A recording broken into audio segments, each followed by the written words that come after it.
Howdy folks, how's it going? Welcome to my Virgin Kitchen, it's Barry here. Today I'm showing you how to make a delicious homemade French onion soup with a gooey, cheesy, oniony tear and share bread alongside that will just rock your socks, and you can customise it any way you want. Now the other day my neighbour Mary knocks on my door and her daughter had come over from France with a huge box of onions, like proper French onions, and she said, do you want them? I'm like, okay, yeah, sure. So I'm making a French onion soup with proper French onions. And this tear and share bread, Matt got in touch via my website about 2 weeks ago saying he found this bread on Pinterest but didn't have the confidence to make it and said, Barry, can you have a go so I can have a go too? So I've made it and it's so easy, so you must try it. And if you're in the same boat, you found something amazing on Pinterest or whatever, you want me to try it, let me know, get in touch. Anyhow, if you want to make this, hit pause on the video now, write all these ingredients down and let's do it.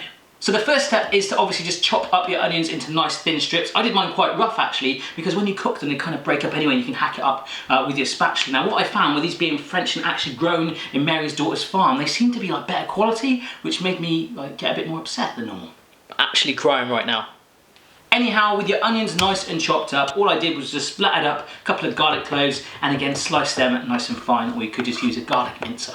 Over a medium flame, drop a knob of butter and a good tablespoon of olive oil. Let it melt away initially and then tip in your onions and cook them away for a good 10 minutes until they start to soften and look all sexy and stuff. I don't know if onions can ever be classed as sexy, but they're French, so let's just go with it. After the 10 minutes is up, add a teaspoon of sugar and stir it through, which will help it to caramelise. Whack on your lid and cook it for a good 20 minutes. Every so often, take the lid off and give it a nice little stir through until it's nice and changed in colour and completely softened up, looking amazing. Remove around 2 tablespoons of your cooked onions to one side in a little bowl, then go back to your pan and add in your garlic, cooking it through for around about 2 minutes to get that flavour in there. Follow up with your flour, about 1 minute through just to cook that and thicken everything up. Don't forget the dry white wine, oh my goodness. Then follow up with some really good quality beef stock, whack your lid on it and simmer it away. You really want to let it simmer for at least 20 minutes, but the good thing is while we make our bread, we can put it on a low heat to one side, let it simmer away and crack on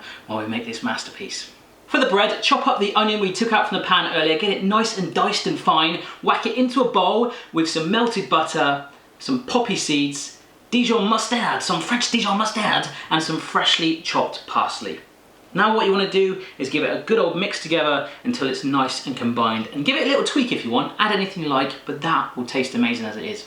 Grab yourself a good quality loaf of bread and a bread knife and cut 1-inch strips all the way down the loaf, but don't go all the way through, go really nearly to the bottom, just get nice funky strips on there, then rotate the bread and cut again. Now be very careful with this, but take your time, you'll get some funky looking squares on there that are going to give us lovely pockets for our filling. Fill the gaps of the bread that have been formed with the onion mixture, get it all in there, push it down with a spoon if you need to, it will really soak that flavour in and help widen out the gaps. Then you want to follow up with some cheese. Now this is some Gruyere cheese that I grated up earlier, so really stuff it in there too, and that will really help that gooiness later on. Wrap it in some tin foil and shove it in the oven for around about 15 minutes and just let it all do its magic in there. Once you take it out and pull back the foil, it will look amazing. You can add some more tweaks now if you need to, or just simply remove the foil and just take it back in the oven for a good 10 minutes, and once it's done, it's looking pretty darn stonky.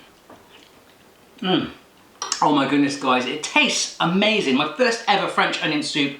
It's mild, it's flavour packed. Remember there's no seasoning there, it's kind of tender. I feel like I'm sat in Paris eating and living the French dream right there, and the bread speaks for itself. I've had to put it away, so gooey and yummy. I wrapped it back in foil in the oven, a couple of hours I'll reheat it up and it'll taste freshly baked again, and I've got enough soup for around about 3 or 4 other people as well, so the girls will be happy, just got to reheat that too, right?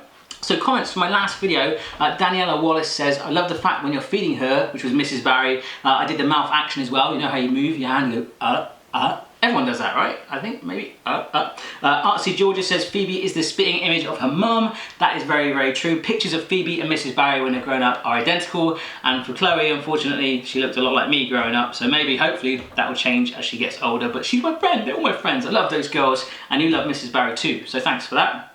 Katie Tig says excuse me a minute.